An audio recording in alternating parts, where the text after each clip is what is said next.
And now, the William Kilbourn Memorial Lecture. For many years, the presenting of the awards has been combined with the delivery of Heritage Toronto's annual William Kilbourn Memorial Lecture. It's fitting that a celebration of city builders has been attached to a lecture dedicated to the memory of William Kilbourn, one of Toronto's outstanding civic leaders. William was a rare combination of scholar, social activist, politician, and historian. Born in Toronto in 1926, he later taught here, was elected to Toronto City Council, and served on Metro Council as well.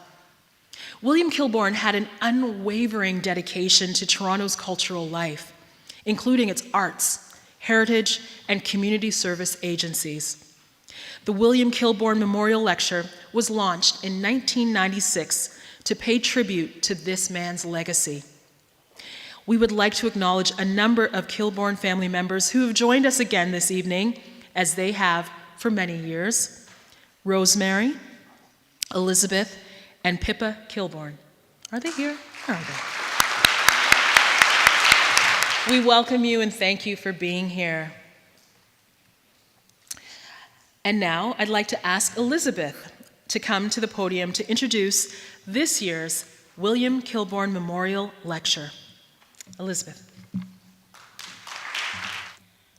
Jerusalem City Hall, Obzar Residential Building on the Black Sea, Bulgaria, the Canadian Chancery in Prague, the Harman Center for the Arts in Washington, D.C., the Mariinsky Theater, St. Petersburg, Russia, Maison Symphonique, Montreal, all built by Jack Diamond.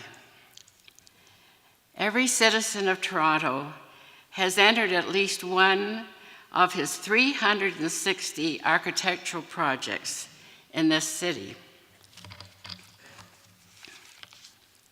Jack Diamond came to Toronto in 1964 to found the Graduate School of Architecture at the University of Toronto. And many of the architects in Canada were taught by him, and many more have learned their profession in the firm he opened in 1975. At Oxford, he studied politics, philosophy, and economics. He has brought to his architectural career the wisdom of philosophy, the shrewdness of politics, and the practicality of economics. When William Kilbourn, John Sewell, and David Crombie entered City Hall in 1970, and the citizens of Toronto joined the reform movement, Jack Diamond was their inspiration to save old buildings from the city fathers' rampaging destructiveness. He also, with the intrepid Jane Jacobs, inspired residents of the city to rise up and stop the Spadina Expressway. His moral integrity and his constant concern for the context and site have determined the complex simplicity of his elegant urban buildings.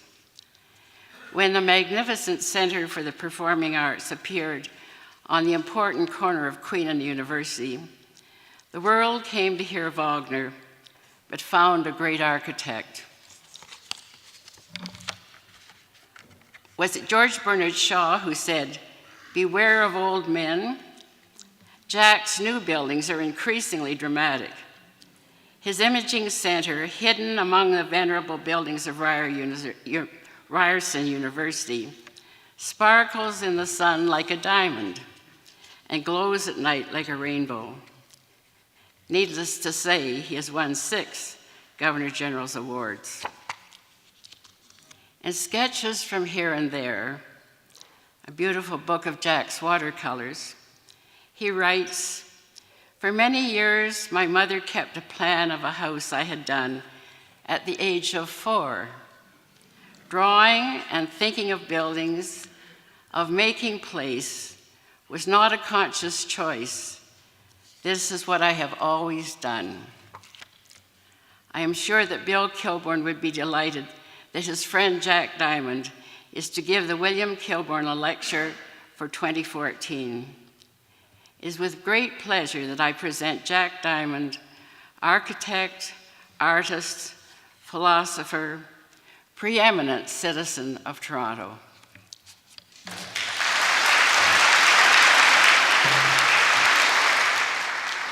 Elizabeth, thank you for that extraordinarily generous introduction. It's the kind of introduction that my father would have found interesting and my mother believed.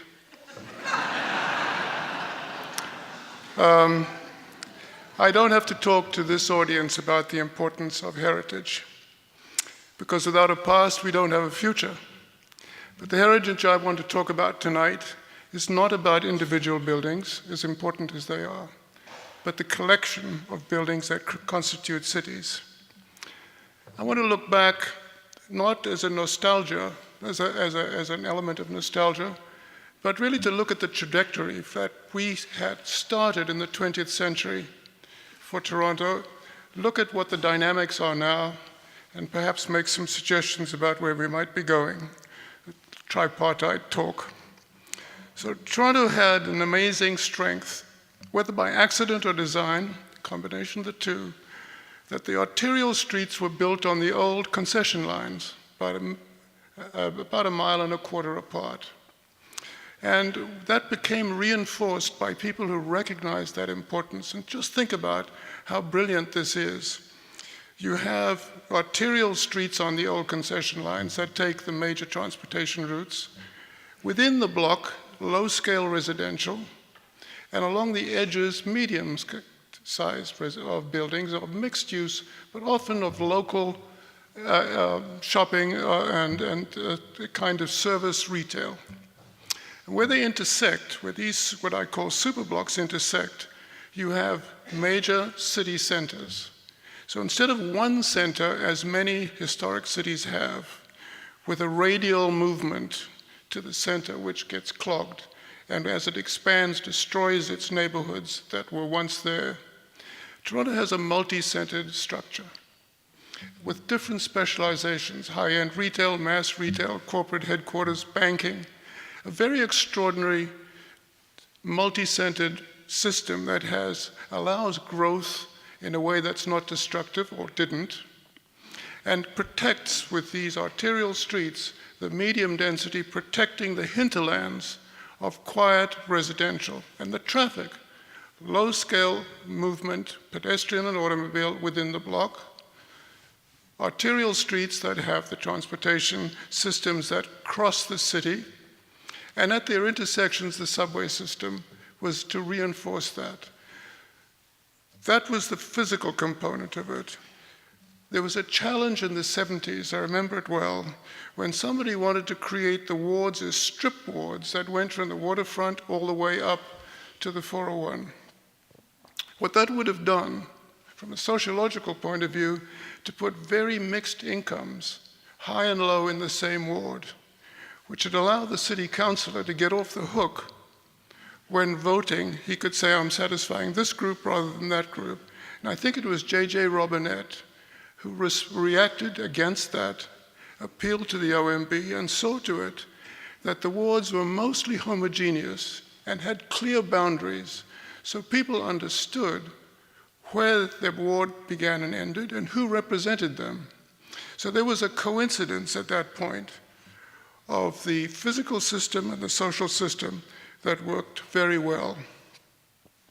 This relentless grid is, of course, alleviated or softened by the ravine system that runs through it, and then augmented over time with small parks that served local communities. And I remember it used to be said that if you weren't within a quarter of a mile of a local park, you had a park deficiency.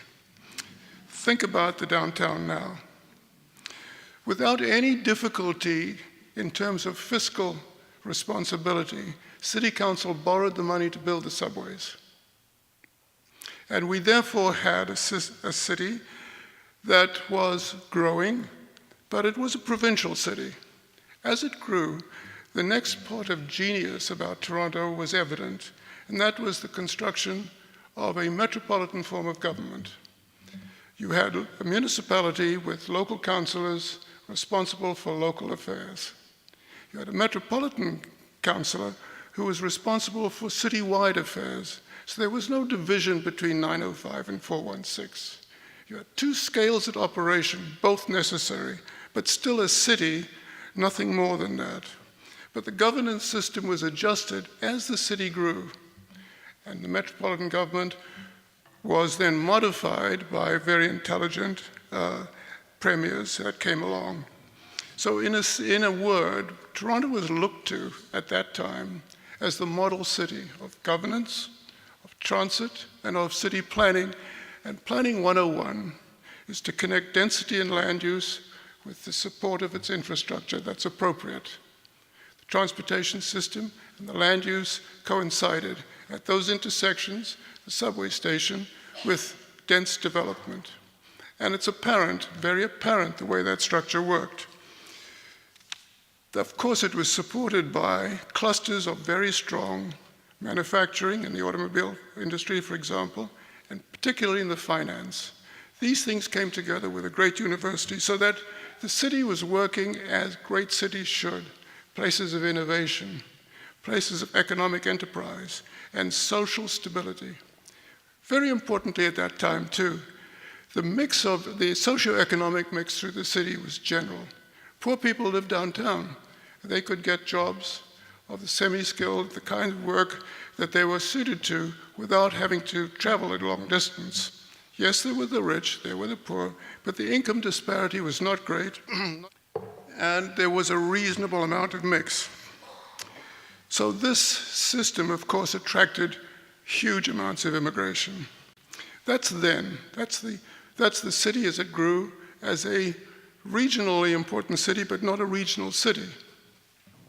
What do we have now? Well, I was privileged to be part of the Golden Commission. 5 commissioners were asked to look at the governance, transportation, taxation, land use of the city. And we came up with what we thought to be a useful document that would take our metropolitan government the next step to really to a much larger metropolis that included the 905, because the city boundary was no longer the same as the economic contour. The economic contour is critically important to coincide with that physical boundary, the political boundary. And that was instituted by Bob Ray, I think an inspired politician who understood that the province and the city had a symbiosis, even though the city, as we know in our Canadian Constitution, is a creature of the province. The Constitution was set when it was an agrarian economy, and now we don't have one. In fact, the province should really be the creature of the city. That's not what we've got.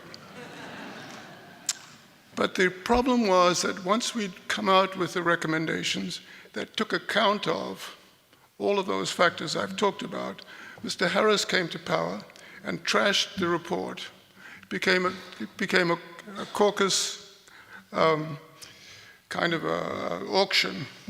And so no, that was when the beginning of the rot set in at the governance level. There's no effective response to the new magnitude of growth and prosperity. Toronto currently has about 80,000, and that's the larger, the GTA, about 80,000 immigrants a year. Of course, it's driving the economy, but there is no connection between that growth and all of the other things that make it into better than the sum of its parts. That's a serious issue, that we're not benefiting from that prosperity in the public sector as we are in the private sector. This has been the socio-economic movement has been described, mapped by David Holczynski from the University of Toronto, an extraordinary study that showed from the 1970s to the 2010s, what had happened is that the city has become segregated into 3 component parts. Upper income has expanded and solidified in the center. The poor have been moved to the perimeter, where the least social services are available and the least good transportation to jobs is available. And the middle class have shrunk. It's a very important study, the 3-study study. And he can't continue with his work because the government has now destroyed our long form of mandatory census. So the evidence on which we think a good democracy rests, where you have a well-informed public, can no longer be carried on. What I want to point out to you that there's an interesting phenomenon. Where there's a sufficient change in degree, you have a change in kind. So the paradox is that right now, as I've said, there are very powerful private sector prosperity, an enormous drive in this city. It's quite remarkable. But the public sector has failed woefully. We have no semblance of a connection between the economic contour and our political contour. This balkanization, because now there's a sense that if you're spending money on transit downtown, the suburb suffers, or if you spend it on the perimeter, there's a resentment in the core. We're all in this together. Whatever the benefits are that occur in any sector help us all, but they're not done in a way that maximizes the benefit by doing it in a coordinated, cohesive manner. That balkanization is very, very serious. Let me tell you how badly it is now.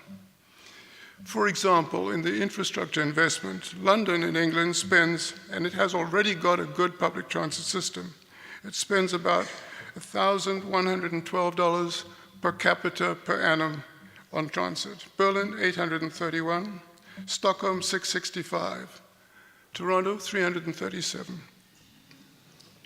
It's a global city. We've gone from 4th to 8th as a consequence, if you look at the markers.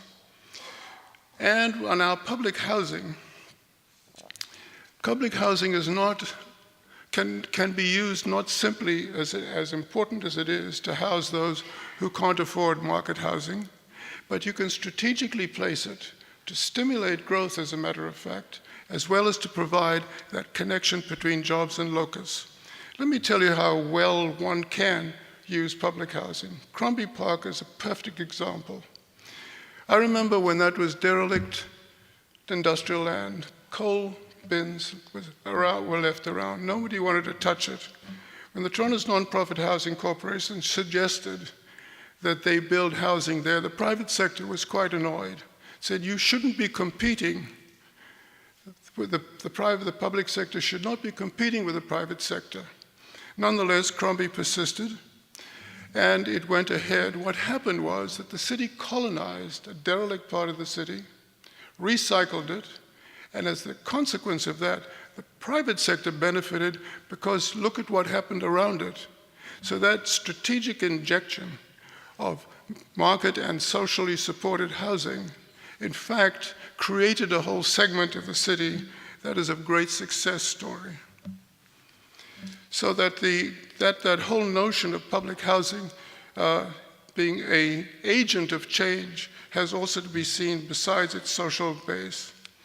And finally, in terms of the current dynamic, as you know, the cities don't, in Canada in particular, don't have an adequate tax base to raise the funds for those factors for which they're responsible. We've got to, in fact, pay for public housing, transportation, infrastructure, and some education. No matter, even if it was true that there's some waste at City Hall, and I challenge that profoundly. The gravy train lies elsewhere, it relies on it in subways to Scarborough.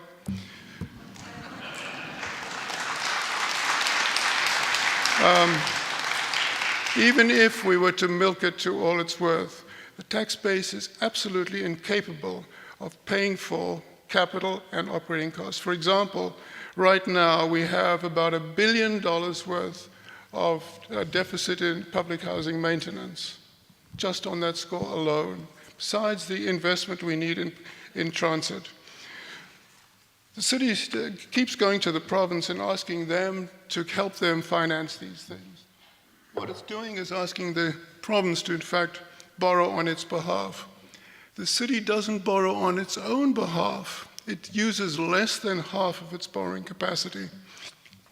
In my view, debt timidity is bad management. The opportunity cost of not building capacity Of course, it's wrong to invest in things that don't build capacity. But education, health, and infrastructure builds the capacity of the city. In the private sector, we understand that well. Take a mortgage in order to get a house. In business, you borrow money to invest in some machinery that will help you be productive. The public sector doesn't do that, and our leadership hasn't understood that. And in fact, they go on about cutting taxes. I think that what we need is tax value, not tax cuts.